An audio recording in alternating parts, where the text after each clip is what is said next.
Formality से कोई प्रदूषण पैदा होता है, ये नहीं मानने वाली बात है। साउंड पोल्यूशन जो आपकी व्हीकल्स पैदा कर रही है, जो आपके ऑटो पैदा कर रहे हैं, जो कारपोरेशन का कचरा उठाने वाली गाड़ी सुबह सुबह दरवाजे पे पहुंचकर गाना गाती है, उससे बीमार लोग जो सोते रहते हैं उनकी नींद खुल जाती है, जो बच्चे सोते हैं उनकी नींद खुल जाती है। इसको न देखकर जो जमीन के ऊपर प्रदूषण हो रहा है, इसको न देखकर आप हवा में उड़ रहे हैं। हवा में मत उड़िए और किसी भी कानून को बनाने के लिए इतनी जल्दीबाजी मत कीजिए। पहले बहुत सोचना समझना चाहिए, फिर उसके बाद कोई रेगुलेशन जारी करना चाहिए। और भोपाल से कोई भी रेगुलेशन जारी होता है तो उसके तुरंत बाद नगरीय निकाय की तरफ से रेगुलेशन जारी होता है। इस बार नगरीय निकाय की तरफ से कोई भी रेगुलेशन जारी नहीं हुआ कलेक्टर साहब की तरफ से, जो कि बहुत जल्दी आ जाना चाहिए था कि क्या करना है और क्या नहीं करना है। कलेक्टर साहब का कोई नोटिस निकले, उसके बाद पुलिस एक्शन में आ जाती है। पुलिस जाके मंदिरों से मस्जिदों से स्पीकर उतरवाने लगती है। किसने दिया ऑर्डर? ये स्पीकर आप नीचे उतारो, ये ऑर्डर किसने दिया आपको? आप लॉ से हटकर काम कर रहे हैं, अपनी मनमानी कर रहे हैं। ये मनमानी हमें बर्दाश्त नहीं, और नहीं हम स्पीकर उतारने तैयार। स्पीकर नहीं उतरेंगे, न मस्जिदों से उतरे और न ही मंदिरों वालों से मैं गुजारिश करूंगा कि वो भी अपने स्पीकर उतारे नहीं। लगे हुए हैं, परंपरागत तौर पर लगे हुए हैं, उनको लगे रहने दें।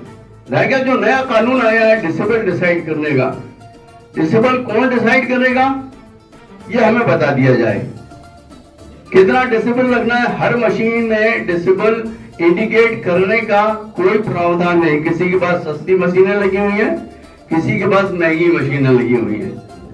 जिनके पास 1 लाख 2 लाख रुपए की मशीनें लगी हुई हैं, उनके पास आपको वो डिसेबल देखने मिल जाएगा कि मशीन डिसेबल शो कर रही है। पर जिनके पास सस्ती मशीनें लगी हुई हैं, वो डिसेबल शो नहीं करती। अब रह गया सवाल इस बात का कि परमिशन ली जाए और परमिशन लेकर फिर से हम लगवाएं, तो भाई ये तो एक तो जबरदस्ती की तानाशाही वाली बात है। जो चीज परंपरागत तौर पर बरसों से लगी हुई है, उसको आप नए तरीके से निकलवा के बोल रहे हो कि परमिशन लो, परमिशन लेने के बाद आप लगाओ। तो ये तो इबादत गाहों का मामला है। हमारे घर की शादी थोड़ी हो रही है हम आपसे परमिशन लें।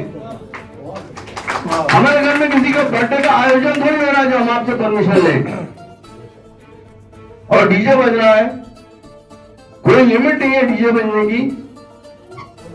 जो लोग हार्ट के पेशेंट्स हैं उनसे पूछिए आप कि उसकी जो डीजे की दमच होती है वो हार्ट तक पहुंचती है। एक आदमी की इसी डीजे की वजह से डेथ भी हो चुकी है ठक्कर ग्राम में। लिहाजा मैं कलेक्टर साहब से गुजारिश करूंगा कि अपने दिशा निर्देश जारी करें और पुलिस को मनमानी करने से रोकें। जो गांव-गांव पहुंच रही है, आउटर एरिया में पहुंच रही है, जाके स्पीकर उतरवा रही है। स्पीकर उतरवाने का रूल किसने निकाला? किसने ऑर्डर निकाला? अब हमें ऑर्डर दिखा दीजिए कि स्पीकर उतारना है मंदिरों से, मस्जिदों से, गिरजाघरों से, तब उतार लेंगे। हाईकोर्ट का ऑर्डर है आपके पास? अगर ऑर्डर है तो हम बिल्कुल मानने के लिए तैयार, बिल्कुल हम स्पीकर उतार लेंगे। रह गया साउंड कम करने की बात, इससे हम बिल्कुल पूरी तरह से एग्री हैं, पूरी तरह से एग्री। हम साउंड अपना कम कर लेंगे। बेशक हम इस बात को मानते हैं कि कुछ मस्जिद वाले बिल्कुल मनमानी तौर पर अजान देने नहीं खड़े होते, बल्कि गाना गाने खड़े हो जाते हैं। बहुत सही, बहुत सही। जो अजान आपकी 2 मिनट में हो सकती है, वो उस अजान को आप 5 मिनट 7 मिनट तक लागू करते हो। ये गलत है, इसमें पाबंदी बहुत जरूरी है। दूसरी बात, एक बात ये कहना चाहूंगा कि चाहे पूरब में हो, चाहे पश्चिम में हो, चाहे उत्तर हो, चाहे दक्षिण, नमाज का समय सब जगह एक टाइम पर शुरू होता है। पूरब का अलग, पश्चिम का अलग, दक्षिण का अलग, उत्तर का अलग, ऐसा नहीं है। 4:10 पर नमाज का टाइम शुरू होना है तो 4 प्रदेश में नमाज पढ़ी जाएगी। अब ये अजानें कहीं 4:10 पे हो रही है, कहीं 4:15 पे हो रही है, कहीं 4:20 पे हो रही है। ये गलत है। इसके ऊपर भी मस्जिद वालों करना पड़ेगा कि 4:10 पे अगर अजान होना है तो 4:10 पे आपकी नमाज का टाइम है, उसी टाइम आप अजान पुकारिए और 2 मिनट में आपकी अजान हो जाना चाहिए। रह गया जुमे का खुतबा। जुमे का खुतबा भी माइक पर होता है, ठीक है। जुमे का खुतबा माइक पर होता है, उसमें बहुत से बहुत 10 मिनट लगते हैं। और फजर की नमाज को छोड़कर बाकी चारों नमाजों का जो समय है वो मार्केट समय में आता है। ये इस टाइम किसी के सोने का समय नहीं होता, सोने का समय सिर्फ सुबह का होता है।